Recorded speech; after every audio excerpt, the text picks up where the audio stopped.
Scott, the stats don't tell you everything, but I guess at the moment, disappointing 5 games without a win. Yeah, definitely. And like the performance in the second half was really, really good. A lot of teams out, and we've created a lot of chances, loads of final third box crosses, what we want to call them, and like we've just not been able to put the ball in the back of the net. And we got a late goal for Holty, and I thought it was actually really good play and movement as well for Anton to do the lad down the corner for pace, O'Brien, and then look, he's managed to pick Holty out as well, and Holty's willingness to get forward and was great, especially later in the game.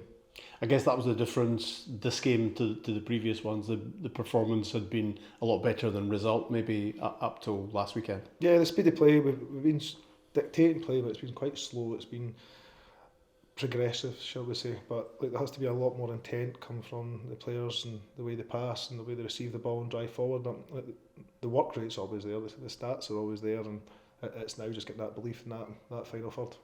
We seem to have been talking quite a lot about players coming back from injury this season, and obviously Ben's back on the scene again, which is great news.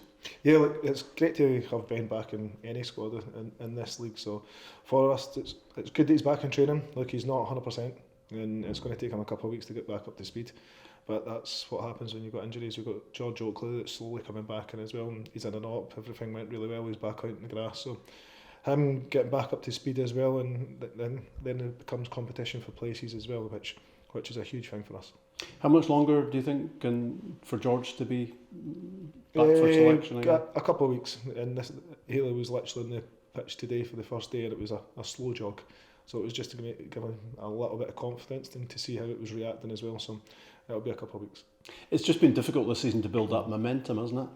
Yeah, just getting the same 11 continuously playing on the park has been quite hard, and like, there's always going to be injuries. It's part and parcel of that, but you don't want to keep chopping and changing too many things, and it's one of those things that's hard when you get injuries and long-term injuries and people have to go for ops as well. But like, we've got to deal with that. We've got to get through that, and the ones that come on have got to have an opportunity to go and show that they can get in the team, that they can show that they've got the fight as well. So like, there's always going to be those opportunities for other players to come in, whether it's suspension, injury, or anything else. So there's always going to be difficulties at every club.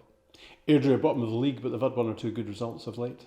Yeah, look, obviously Danny had left at the time, and they've actually been playing really well the last 3 or 4 games, and they've got good energy, good understanding, good probably pictures and periods and games that we've managed to pick so far. And look, it's going to be hard because going away to Raith Rovers and winning 3-0 is a fantastic result for anybody. So we need to make sure we're organised. We need to make sure that we're up for the fight, but also we match their work rate.